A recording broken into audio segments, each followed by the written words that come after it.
തമിഴ്നാട് ഗവൺമെൻറ്റും സംയുക്തമായിട്ടാണ് ഈ വർഷത്തിലൊരിക്കൽ ഇവിടുത്തെ ഉത്സവം നടത്തി വരുന്നത്. ആദ്യം കേരളത്തിൻ്റെയാണ്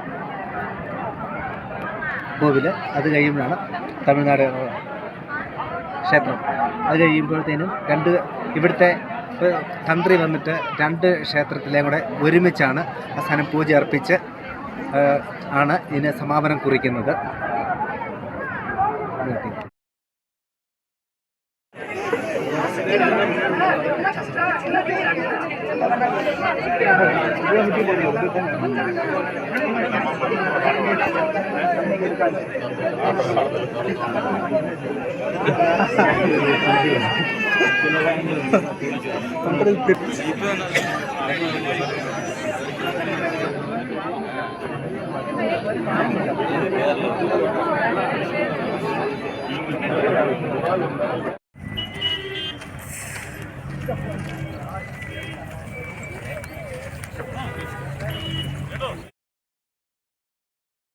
ക്ഷേത്രമാണിത്. ആദ്യകാലത്ത് ശിവനും പാർവതിയും മാത്രമായിട്ടുള്ളൊരു ക്ഷേത്രം ഉണ്ടായിരുന്നതും പിൽക്കാലത്ത് കണ്ണകി ചിലപ്പതികാരവുമായിട്ട് ബന്ധപ്പെട്ടിട്ടുള്ള മധുരാനഗരി കത്തി നശിപ്പിച്ച് കണ്ണകിയായിട്ട് ഇവിടെ വന്ന് ദേശത്തോടുകൂടി വന്ന് ഇവിടെ വന്നിട്ടാണ് ഈ പാട്ടിൻ്റെ പ്രാധാന്യം. അതാണ് ആ ദേശത്തോടു കൂടി ഇരുന്നിരുന്ന ആ ദേവിയെ സന്തോഷവതിയാക്കുന്ന ആ സമ്പ്രദായമാണ് അവർ പാട്ടുപാടി ഇവിടുത്തെ വനത്തിലൊക്കെ താമസിച്ചിരുന്ന ആൾക്കാർ സന്തോഷിപ്പിക്കുന്ന ഒരു പാട്ടാണ് അവിടെ ചൊല്ലിയത്. ഇത് ഒരു മഹാക്ഷേത്രമായിരുന്നു. ഇത് പൂഞ്ഞാർ കോവിലകത്തിൻ്റെ ആയിരുന്നു ഒരു കാലഘട്ടം. അത് മാറിയിട്ട് പിൻകാലങ്ങളിൽ ജനായത്ത ഭരണം വന്നപ്പോഴത്തേക്കാണ് ഈ ശൈലിയിലേക്ക് വന്നതും. രണ്ട് സ്റ്റേറ്റുകളുടെ ഉടമസ്ഥാവകാശം വരികയും ചെറിയ ഡിസ്പ്യൂട്ടൊക്കെ ഉണ്ടെന്നൊക്കെ പറയുന്നു. പക്ഷേ അത് ഇന്ന് നമ്മൾ കുറേ കാലങ്ങളായിട്ട് നമ്മൾ ഈ പൂജാക്രമങ്ങളിലേക്ക് വന്നപ്പോൾ തമിഴിൻ്റെയും മലയാളത്തിൻ്റെയും ഒരു സംയോജിപ്പിച്ചുകൊണ്ടുള്ള ഒരു പൂജാക്രമമാണ് നമ്മളിപ്പോൾ അവലംബിക്കുന്നത്.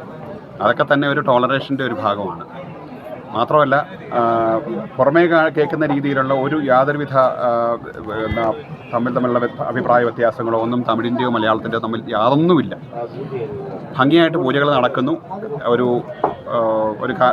ഒരു അതിപുരാതനമായ മഹാക്ഷേത്രം എന്നുള്ള നിലയ്ക്ക് ഈ ഭാരത സംസ്കാരത്തിൻ്റെ തന്നെ ഒരു വലിയൊരു മഹാസ്വത്തായിട്ട് മാറിയിരിക്കുന്ന ഒരു വലിയൊരു സൗധമാണിത്. ഇത് കാലങ്ങളെ കൊണ്ട് ഇത്രയൊക്കെ ഇതായിട്ട് കിടക്കുന്ന സമയത്തും അനവധി ഭക്തജനങ്ങൾ, ആയിരക്കണക്കിന് ഭക്തജനങ്ങൾ അത് വളരെ ബുദ്ധിമുട്ടി കഷ്ടപ്പെട്ട് ഈ മലകളൊക്കെ താണ്ടി ഇവിടെ വന്ന് ഈ ദർശനം നടത്തുമ്പോൾ അവർ സായുജ്യം അടയുകയാണ്. ഈ അമ്മയെ കണ്ടതിൻ്റെ ഒരു സായുജ്യം വർഷത്തിലൊരിക്കൽ മാത്രമേ ഉള്ളൂ. പക്ഷേ കഴിഞ്ഞ മിനിസ്ട്രിക്ക് ഈ സമയത്ത് ഒരു മീറ്റിംഗ് കൂടിയിട്ട് അന്നത്തെ പഴയ റെക്കോർഡുകളൊക്കെ എടുത്തപ്പോൾ ശിവരാത്രി, നവരാത്രി, പിന്നെ മാസപൂജകൾ ഇതെല്ലാം നടന്നിരുന്ന ഒരു റെക്കോർഡൊക്കെ അന്നത്തെ പ്രസിഡന്റ് തപ്പിയെടുക്കുകയൊക്കെ ചെയ്തിട്ടുണ്ട്.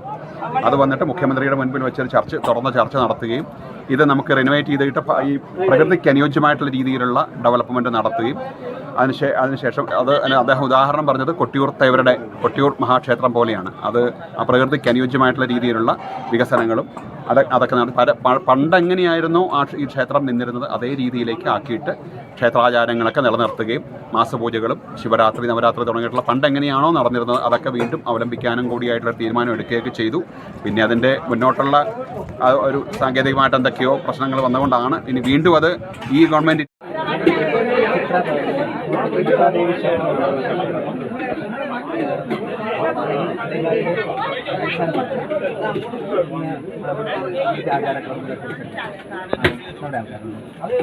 പൂജകൾ നേരത്തെ വ്യത്യസ്തമായിട്ടുണ്ട്. കേരളം തമിഴ്നാട് വ്യത്യസ്തമായിട്ടാണ് നടത്തിക്കൊണ്ടിരുന്നത്. പക്ഷേ ഇപ്രാവശ്യം നമ്മൾ ഒരുമിച്ച് നമ്മൾ നടത്തി.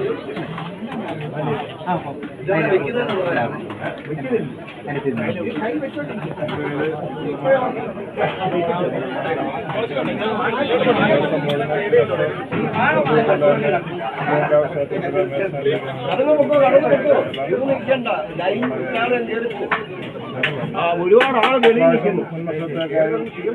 ഭയങ്കരമായ ഇവിടുത്തെ ആചാരക്രമം രാവിലെ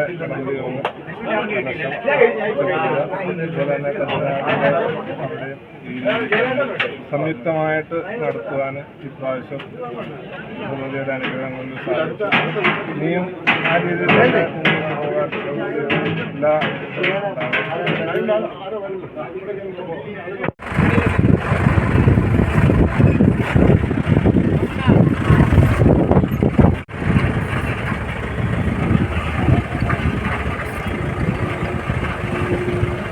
ആൾക്കാരൊക്കെ തിന്നിട്ട് ഭയങ്കര ഡേഞ്ചറാണ് എല്ലാം വണ്ടിയൊന്നും തിന്നെന്ന് പറയട്ടെ.